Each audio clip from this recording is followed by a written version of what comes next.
Hello guys, स्वागत है आप सबका। तो आज हम बात करेंगे अदानी एंटरप्राइज और अदानी पावर की। और अगर आपकी इसके अंदर होल्डिंग है तो हमारे चैनल को सब्सक्राइब जरूर कर लें। इसके ऊपर हम डेली टेक्निकल चार्ट के ऊपर एनालिसिस करते हैं। साथ ही अदानी ग्रुप की कोई छोटी से बड़ी कुछ अपडेट आती है तो वो भी हम शेयर करते हैं, वो भी आसान भाषा में, हिंदी में। आज भी दो अपडेट्स आई है, इस वीडियो के बाद आएगी, तो सब्सक्राइब जरूर कर लेना हमारे चैनल को, और शेयर भी जरूर करें, और दूसरे वीडियोज़ भी जरूर देखा करें। तो यहाँ पर देखें तो आज के दिन अगर देखें तो एक सवेरे अच्छी खासी तेज़ी थी, 2932 के आसपास जो है इसने हाई बनाया है। अगर आप हमारे रेगुलर व्यूअर्स हैं तो आपको पता होगा कि मैंने बोला था कि 2920, 2900 से 2920 ये अभी भी एक रजिस्टेंट है इसके अंदर। और अब आप 3 4 दिन 5 दिन की अगर बात करें तो यहाँ पर अगर इंट्राडे की बात करें तो अच्छा खासा मौका था पैसा बनाने का, क्योंकि एफ एंड ओ के अंदर ये शेयर है। थोड़ा बहुत ही उठापटक जो है काफ़ी इसके अंदर जो है उससे जो है फर्क पड़ता है, क्योंकि इसके लॉट्स जो है बड़े होते हैं, वो हम सबको पता है। फिलहाल जो है हम इसके बारे में चर्चा करेंगे, कल इसका प्राइस कहाँ पर जा सकता है और आने वाले दिनों में शॉर्ट टर्म और लॉन्ग टर्म कहाँ पर जा सकता है। तो अभी तो देखें तो ये ½ % की तेज़ी के साथ बंद रहा, और अभी भी ये जो है 5 और 9 डेज़ के मूविंग एवरेज के ऊपर काम कर रहा है। जब तक इसके ऊपर है ऐसा लग रहा है कि स्ट्रेंथ बनी हुई है। कल हमने बात की थी कि इसके अंदर गोल्डन क्रॉस ओवर भी हुआ है, उसके बारे में भी चर्चा करेंगे। जिनको नहीं पता वो ज़रूर देखें। 15 मिनट का चार्ट जब हम इसका देखते हैं तो यहाँ पर अगर आप देखेंगे, साथ ही साथ एक चीज़ और है दोस्तों कि इसके ऊपर हम जो है रिट्रेसमेंट भी देखेंगे। अभी ये जो रिसेंटली ये करेक्शन आया था उसका भी, कि ये क्यों 2900 रुपये के आसपास अभी ये रजिस्ट्रेशन ले रहा है। अगर उसको पार करता है सक्सेसफुली तो नेक्स्ट इसका जो है एक शॉर्ट टर्म का टारगेट या फिर रजिस्ट्रेशन क्या हो सकता है। पहले तो अब यहाँ पर देखें तो 2900 के आसपास सवेरे ही इसने एक हाई बनाया, वहाँ से थोड़ा सा नीचे आया, फिर 2930 तक गया, फिर थोड़ा सा नीचे आया, फिर उस 2920 रुपये के ऊपर जाने की कोशिश की, लेकिन वहाँ पर अभी भी ये जो है रजिस्ट्रेशन फेस कर रहा है। और यहाँ पर वीकली चार्ट के ऊपर देखें तो जिनको नहीं पता उनको मैं बता दूंगा कि क्योंकि डेली जो है कई नए व्यूअर्स भी आते हैं, तो एक स्ट्रॉन्ग सपोर्ट की बात करें शॉर्ट टर्म की, तो ये अगर देखें तो यहाँ पर 2750 और यहाँ पर 2700 का जो जोन है, वहाँ पर जो है इसको एक स्ट्रॉन्ग सपोर्ट मिल सकता है, जो कि ज़्यादा दूर नहीं है। अभी 2900 के आसपास का प्राइस है, बड़ा शेयर है। तो बड़े सपोर्ट की, एक स्ट्रॉन्ग सपोर्ट की अगर बात करें शॉर्ट टर्म की, तो यहाँ पर इसको अच्छा खासा सपोर्ट मिल सकता है, क्योंकि पिछली बार जो है जब, और ये वीकली चार्ट है, काफ़ी लंबा चार्ट, यहाँ पर इसने रजिस्टर 2 बार लिया था। अब आगे देखें इसके डेली चार्ट, यहाँ पर आप देख सकते हैं कि पिछले दिनों में यहाँ पर अभी अभी रिसेंटली जो है कुछ दिनों पहले गोल्डन क्रॉस ओवर हुआ है। और यहाँ पर आप देखें तो 50 दिनों का मूविंग एवरेज जो है 200 दिनों के उन 50 दिन का मूविंग एवरेज ने जो है 200 दिन के मूविंग एवरेज को क्रॉस किया है ऊपर की तरफ। तो इससे तेज़ी आने की संभावना हो सकती है, लेकिन उसमें वक्त लग सकता है। कई बार ऐसा होता है कि तुरंत भी तेज़ी आती है, कई बार ऐसा होता है कि थोड़ा सा एक करेक्शन आता है या फिर थोड़ा सा कंसोलिडेशन होता है, उसके बाद तेज़ी आती है। मतलब कि एक पॉसिबिलिटी की बात है कि ये गोल्डन क्रॉसओवर हुआ है तो एक तेज़ी आने की पॉसिबिलिटी रह सकती है। और ये भी हम देखेंगे कि कहाँ तक जा सकता है, क्या रजिस्टेंट हो सकता है इसका।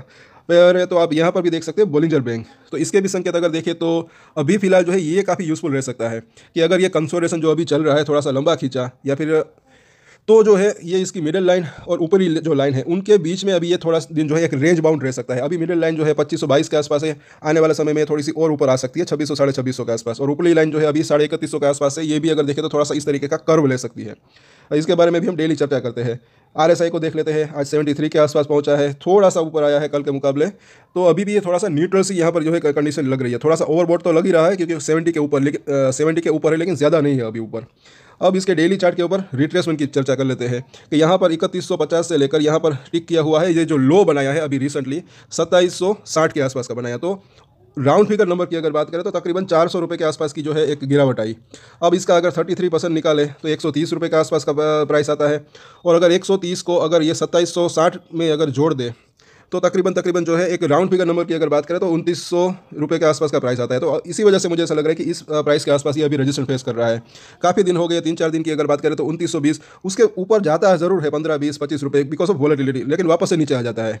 और ये 33% के आसपास का रिट्रेसमेंट अभी फेस कर रहा है। अब अगर इसका 50% का रिट्रेसमेंट देखें, अगर इन 2920 को 2920 को अगर सक्सेसफुली क्रॉस करता है अच्छे वॉल्यूम के साथ, अगर बाजार का साथ रहता है और कुछ पॉजिटिव न्यूज़ आती है, तो शॉर्ट टर्म की बात करें तो उसके बाद उसका जो नेक्स्ट रजिस्ट्रेशन है वो जो है 50% का रिट्रेसमेंट हो सकता है, जो कि 400 रुपये का अगर 50% गिने तो वो जो है 200 रुपये के आसपास आ सकता है। तो मतलब 2760 में अगर 200 रुपये ऐड करें तो तकरीबन जो है 2960 के आसपास का जो है इसका नेक्स्ट एक रजिस्टर बन सकता है, अगर इसको 2920 को अगर क्रॉस करता है तो इसके सपोर्ट और रजिस्टर जो है हम देख लेते हैं। और ये बात हो रही है शॉर्ट टर्म की। वैसे वो अगर जैसे कि गोल्डन क्रॉस ओवर हुआ है, तो अगर थोड़ा सा मीडियम टर्म की बात करें कि अगर तेज़ी और आती है तो कहाँ तक की संभावना हो सकती है इसके जाने की। तो पहले तो ये जैसे कि यहाँ पर ये 3150 के आसपास का इसने हाई बनाया, तो 3100 से 3150 पहला रजिस्टर यहाँ पर ये बन सकता है। अगर इसको क्रॉस करता है तब ये मुझे ऐसा लग रहा है कि 3300 से 3500 रुपये तक जाने की इसकी संभावना हो सकती है।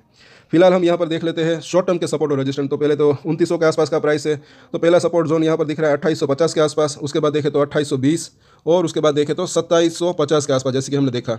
और ये 1 से 2 दिन की बात हो रही है। अब अगर रजिस्टर की बात करें तो डेफिनेटली अभी भी पहला रजिस्टर 2920 है यहाँ पर लग रहा है, उसके बाद देखें तो 2960 के आसपास का, उसके बाद देखें तो 3000 से लेकर 3050 का जो जोन है ये मतलब कि एक और इसका सपोर्ट रेजिस्टेंट हो सकता है। अगर इन दोनों ही लेवल को ये क्रॉस करता है तब की बात है, और ये बात हो रही है शॉर्ट टर्म की, तो इसके ऊपर सपोर्ट और रेजिस्टेंट के ऊपर नजर रख सकते हैं। अब बात कर लेते हैं अदानी पावर की। इसके अंदर भी इसका रिट्रेसमेंट देख लेते हैं। जैसे कि हमने यहाँ से लेकर यहाँ तक ये तेज़ी का रिट्रेसमेंट तो देखा, लेकिन अब ऊपर से नीचे ये करेक्शन आया, इसका भी रिट्रेसमेंट देख लेते हैं। आपको कुछ नया सीखने को मिल सकता है अगर आपकी इसके अंदर होल्डिंग है, तो इसके सब्सक्राइब तो जरूर कर लेना। इसके ऊपर भी हम डेली टेक्निकल चार्ट के ऊपर अपडेट लाते हैं, यहाँ पर मतलब कि एनालिसिस करते हैं। तो यहाँ पर भी आप देखें 590 से घटकर ये आया यहाँ तक तकरीबन 498 के आसपास का कल इसने लो बनाया था। तो तकरीबन राउंड फिगर नंबर देखें तो 90 रुपये के आसपास की इसके अंदर गिरावट आई।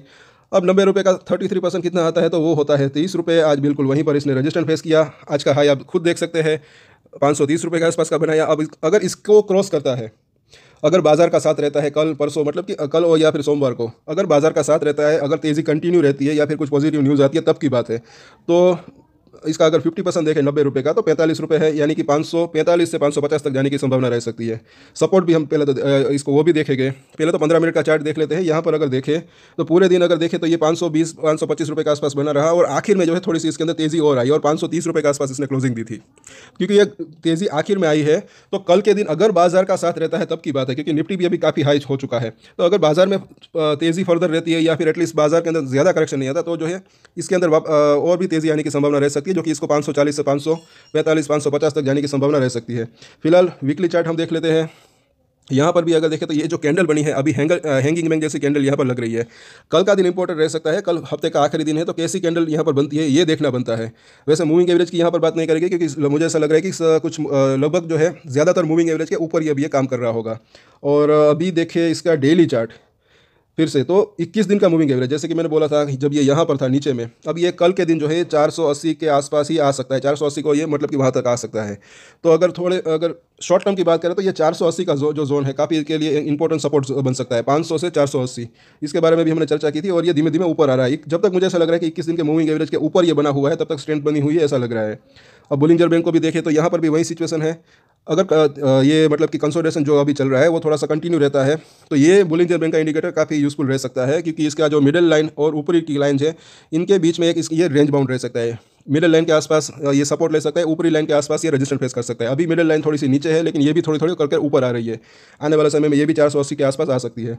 अब यहाँ पर इसके RSI देख ले तो वो भी 68 के आसपास है। न्यूट्रल सिग्नल यहाँ पर दे रहा है, ना ओवरबॉट है ना ओवरसोल्ड ऐसा लग रहा है। तो इसके हम सपोर्ट और रजिस्ट्रेशन देख लेते हैं। 528 का प्राइस है। पहला सपोर्ट जोन इसका 515 के आसपास दिख रहा है। उसके बाद देखें तो 500 रुपये, और उसके बाद देखें तो 480 का जोन। और ये बात हो रही है शॉर्ट टर्म की। लॉन्ग टर्म के लिए अच्छा रह सकता है ये।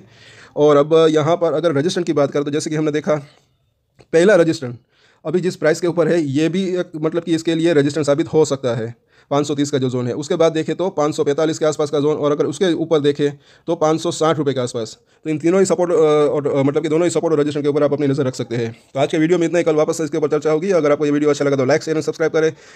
और एक्सटेंडेड डिस्क्लेमर जो कि मैं हमेशा देता हूँ, आप कोई भी ट्रेड ले उससे पहले अपनी रिसर्च करें, अपने फाइनेंशियल एडवाइजर की सलाह ले, उसके बाद कोई डिसीजन ले, और डिसीजन ले तो उसकी जिम्मेदारी मैच्योरिटी के साथ खुद ही ले। वीडियो मैंने एजुकेशन पर्पस के लिए बनाया, मेरी तरफ से कोई भी बाय सेल की रिकमेंडेशन नहीं है। Thank you.